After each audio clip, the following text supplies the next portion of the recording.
Hello student, আজকে আমি তোমাদের সাথে আলোচনা করব চতুর্থ শ্রেণীর রাঙামাটির কোয়েশ্চেন ব্যাংক 2025-এর গণিতে ষষ্ঠ স্কুলটির প্রশ্ন উত্তর। আমি আজকে ক্লাস শুরু করে দিচ্ছি, সকলে মন দিয়ে দেখে নাও। ষষ্ঠ স্কুলটির নাম হলো ফণীন্দ্রনাথ ইনস্টিটিউশন প্রাথমিক বিভাগ। একের প্রশ্নটি বলেছে সঠিক উত্তরটি বেছে দিয়ে লেখো। কয়েক প্রশ্নটি আছে, একটি আলমারি একটি তাকে 15টি বই থাকলে 5টি তাকে মোট বই থাকবে 45টি, 75টি না 85টি? 15টি একটি তাকে বই আছে, তাহলে 5টি তাক আছে, 5 15 75, তাহলে 75টি অ্যান্সার হবে। নিচে দাগ দিয়ে রেখে দিচ্ছি। কয়েকটা আছে 4352 সংখ্যাটিতে 5-এর স্থানীয় মান হলো 5000, 3000 না 50? 4352, 4352। এই সংখ্যাটিতে 5-এর স্থানীয় মান, 5টা কত ভাবে আছে দশকের ঘরে, তাহলে কত হয়ে যাবে 50। তারপরে গয়ের প্রশ্নটি বলেছে 0 1 2 অঙ্ক তিনটি দিয়ে গঠিত তৈরি যে সংখ্যাটিতে 2 এর স্থানীয় মান 20 হবে সেটি হলো 210, 120 না 120? এই যে তিনটি সংখ্যা দিয়ে গঠিত 2 এর স্থানীয় মান 20 হতে হবে। তাহলে দেখো এখানে 2টা একক দশক, দশকের ঘরে তাহলে তবে তো 20 হবে, তাহলে সংখ্যাটি কি হয়ে যাবে 120 হবে। ঘরের প্রশ্নটি বলেছে 3 9 8 5 এই অঙ্ক চারটি দিয়ে তৈরি সবচেয়ে বড় ও সবচেয়ে ছোট সংখ্যা দুটি হলো 3 9 8 5 দিয়ে তৈরি সবচেয়ে বড় সংখ্যা কত হবে 9 8 5 3, আর সবচেয়ে ছোট সংখ্যা হবে 3 5 8 9। তাহলে এটা হবে 9 8 9 8 5 3 3 5 8 9, এই সংখ্যাটি হবে। ওয়ার প্রশ্নটি বলেছে 1 জানুয়ারি 2024 থেকে 30 এপ্রিল 2024 পর্যন্ত মোট দিন সংখ্যা হলো 122, 121 না 120? জানুয়ারি থেকে এপ্রিল, জানুয়ারি মাস কত দিনে হয় আমরা জানি 31 দিনে। জানুয়ারি মাস ফেব্রুয়ারি 24, যেহেতু 2024 সাল আছে তাহলে লিপ ইয়ার, তাহলে ফেব্রুয়ারি মাসটা হয়ে যাবে 29 দিনে। তারপরে মার্চ মার্চ মাস হয় 31 দিনে, আর এপ্রিল 30 এপ্রিল। তাহলে এই চারটি যোগ করলে কত হবে 9 আর 10 আর 11 1 হাতে রইল 1, 3 আর 4, 4 থেকে 7, 7 দিয়ে 9, 9 আর 3 12, তাহলে কত হচ্ছে 121, উত্তর হয়ে যাবে 121। পরবর্তী পৃষ্ঠায় কি কি প্রশ্ন দেওয়া আছে দেখে নেওয়া যাক। 2 এর প্রশ্নটি বলেছে নিম্নলিখিত প্রশ্নগুলির উত্তর দাও। কয়ের প্রশ্নটি বলেছে এখন যোগ করো। 5 বছর 11 মাস 3 দিন যোগ 2 বছর 30 দিন, এটা খাতায় করে দেখাচ্ছি, দেখে নাও। দেখো লিখে নিয়েছি, এবার যোগটা করে দেখাচ্ছি। 3 নিচে শুধু আছে 3টা নেমে যাবে, এই 3টাও নেমে যাবে, তাহলে কত হয়ে গেল 33 দিন। দেখো এখানে তো কোনো মাস বলে দেওয়া ছিল না, তাই শুধু শুধু লিখেছি, একটা নেমে যাবে, একটাও নেমে যাবে, 11 মাস আর 5 আর দিয়ে 7, 7 বছর। তাহলে কত হচ্ছে 7 বছর 11 মাস 33 দিন। এবার আমরা কি জানি 30 দিনে হয় 1 মাস, তাই 33 দিনটাকে আমরা ভাঙবো। 7 বছর 11 মাস আর 33টাকে ভাগলে পাবো 30 যোগ 30 দিন। তাহলে 30 দিনে হয় 1 মাস, এখানে 1 মাস যোগ হয়ে যাবে, 7 বছর 12 মাস 3 দিন। এবার দেখো 7 বছর 12 মাস 3 দিন হলে, এবার আমরা কি জানি 12 বছর হয় 1 বছর, তাই এখানে 1 বছর যোগ হয়ে যাবে, কত হয়ে যাবে 8 বছর 3 দিন হয়ে যাবে। ক্ষয়ের প্রশ্নটি বলেছে তখন বিয়োগ করো 3 ঘন্টা 24 সেকেন্ড বিয়োগ 1 ঘন্টা 15 মিনিট। দেখো লিখে দিয়েছি 3 ঘন্টা 00 মিনিট 24 সেকেন্ড, 1 ঘন্টা 15 মিনিট 00 সেকেন্ড। এবার দেখো 4টা নেমে যাবে, 2টাও নেমে যাবে 24 সেকেন্ড। এবার দেখো 15-র উপরে 00 আছে, তাহলে আমাদের ঘন্টা থেকে 1 ধার দিয়ে দিতে হবে, এখানে 1 ধার দিলে 1 কমে যাবে, 2 ঘন্টা হয়ে যাবে, আর এখানে 60 যোগ হয়ে যাবে।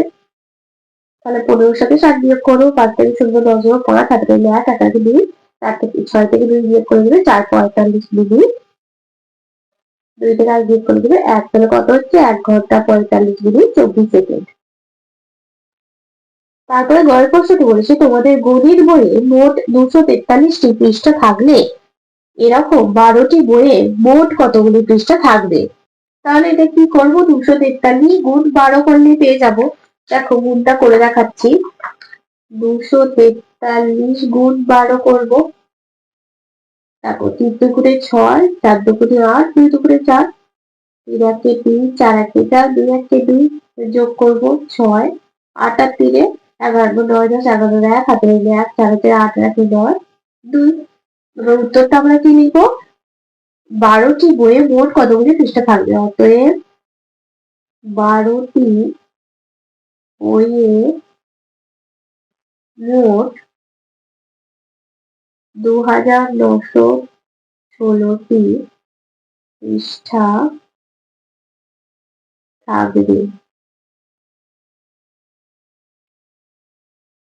2 এর ঘরের প্রশ্নটি বলেছে 5, 0, 7 ও 6 এই 4টি অঙ্ক দিয়ে যে কোনো 5টি 4 অঙ্কের সংখ্যা তৈরি করো ও তোমার তৈরি সংখ্যাগুলিকে মানের ঊর্ধ্বক্রমে সাজাও। দেখো পড়ে দেখাচ্ছি। 5, 0, 7, 6 5টি সংখ্যা তৈরি করতে বলেছে। তাহলে প্রথমেই লিখব 5, 0, 7, 6 মানে 5076। তারপর লিখব 5, 0, 6, 7 5067। তারপর লিখব 6, 0, 7, 5 6075। তারপর লিখব 7, 0, 6, 5 7065। তারপর লিখব 7, 0, 5, 6 7056 এবং ঊর্ধ্বক্রমে সাজাতে বলেছে। সব থেকে ছোট 5, 0, 6, 7, তারপর 5, 0, 7, 6, তারপর 6, 0, 7, 5, তারপর 7, 0, 5, 6, তারপর 7, 0, 6। 3 প্রশ্নটি বলেছে যে কোনো দুটি প্রশ্নের উত্তর দাও। আমি 3টিই করে দেখাবো। কয়ের প্রশ্নটি হচ্ছে টুবলুর বয়স 10 বছর 8 মাস 22 দিন। তার দুই ভাই রনিত ও বিনীত। রনিত টুবলুর চেয়ে 2 বছর 12 দিনের ছোট ও বিনীত রনিতের চেয়ে 1 বছর 10 মাসের ছোট। রনিত ও বিনীতের বয়স কত? তাহলে দেখো এখানে আমরা লিখে নেব টুবলুর বয়স 10 বছর 8 মাস 22 দিন। এটা আমরা আগে লিখে নেব। টুবলুর বয়স 10 বছর 8 মাস 22 দিন। তারপরে বলেছে দেখো রনি টুবলুর চেয়ে 2 বছর 12 দিনের ছোট। রনি টুবলুর চেয়ে 2 বছর 12 দিনের ছোট। মাস কোনো বলেনি তাই শূন্য লিখবো। 12 দিনের ছোট। তাহলে দুটো কি করবো? বিয়োগ করবো। 2 দিয়ে 0, 1 থেকে 2 বের করলে 1, 8টা নেমে যাবে। 2 থেকে 10 বের করলে 8, 8 বছর 8 মাস 10 দিন। এটা হচ্ছে রনিতের বয়স।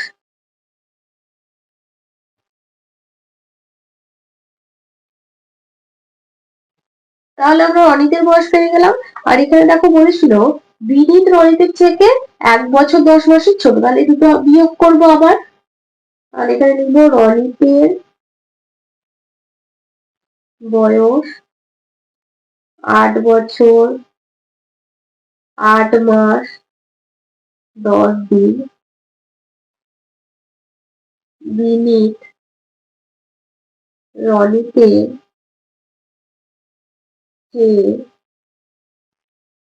1 বছর 10 মাস 00 দিনের ছোট। দুটো বিয়োগ করবে। 10 দিন। দেখো 10 থেকে 8টা ছোট, তাহলে আমরা এদিক থেকে 1 ধার নেবো, বছর থেকে 1 ধার নেবো, এখানে 12 যোগ হয়ে যাবে। 12 আর 8 যোগ করলে কত হয়ে যাবে? 20। 10 থেকে 20 বিয়োগ করলে 10। 10 মাস। তার থেকে 1 বাদ দিলে 6। এখানে 6 বছর 10 মাস 10 দিন। এটার বয়স হচ্ছে বিনীতের।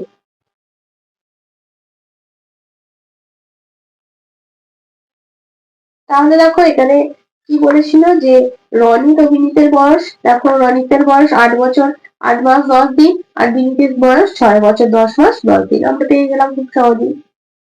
ক্ষয়ের প্রশ্নটি আছে তোমাদের বিদ্যালয়ের গ্রন্থাগার উদ্বোধনের দিন মোট 1248 জন উপস্থিত ছিলেন। যাদের মধ্যে 736 জন অভিভাবক অভিভাবিকা ও বাকিরা বিদ্যালয়ের ছাত্র। প্রত্যেক ছাত্রকে 5টি করে লজেন্স দিলে মোট কতগুলি লজেন্স লাগবে হিসেব করো। দেখো লিখে নিয়েছি মোট উপস্থিত ছিলেন কতজন, 1000 মানে 1248 জন। আর এদের মধ্যে অভিভাবক অভিভাবিকা ছিলেন 736 জন। এগুলো বিয়োগ করবো, 5 বিয়োগ করে যাবে 2, 1, 7 থেকে 2টা কত হবে 12, 5, 7 1, 1 শূন্য 12 শূন্য বসানো লিখলাম না, মানে 512 জন কি ছাত্র। এখানে বলেছিল যে বাকিরা বিদ্যালয়ের ছাত্র, মানে কতজন ছাত্র, 512 জন। এবার বলেছিল প্রত্যেক ছাত্রকে 5টি করে লজেন্স দিলে মোট কতগুলি লজেন্স লাগবে। তাহলে এখানে লিখে দেবো প্রত্যেক ছাত্রকে যদি 5টি করে লজেন্স দেওয়া হয় তাহলে লজেন্স লাগবে 512 গুণ 5। 5 দুগুণে 5 শূন্য, হাতে রইল 1, 5 1 6, 5 5 25। কতগুলো লজেন্স লাগবে, 2560টি।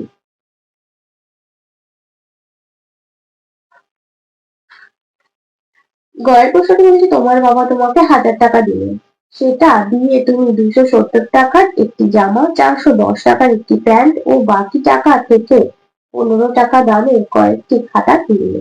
তুমি কটি খাতা কিনেছিলে, সবশেষে তোমার কাছে কত টাকা পড়ে থাকবে। দেখো তাহলে অঙ্কটা আমরা এভাবে করবো, 1000 টাকা বাবা দিয়েছিলেন, তার থেকে 270 টাকার জামা, 410 টাকা একটি প্যান্ট কিনেছি, 270 যোগ 410, এটাকে করে নেবো 1000 বিয়োগ 15 17 4 2 6, 15 8 10 2 হাতে নিলাম 7 আর 320 টাকা আছে। এবার কি বলেছিল দেখো, বলেছিল যে ও বাকি টাকা থেকে 15 টাকা দামে কয়েকটি খাতা কিনবে। তাহলে 320 থেকে 320 ভাগ 15 করবে, 15 দুগুণে 30, 2 নামবে 0, 15 1 15, 5।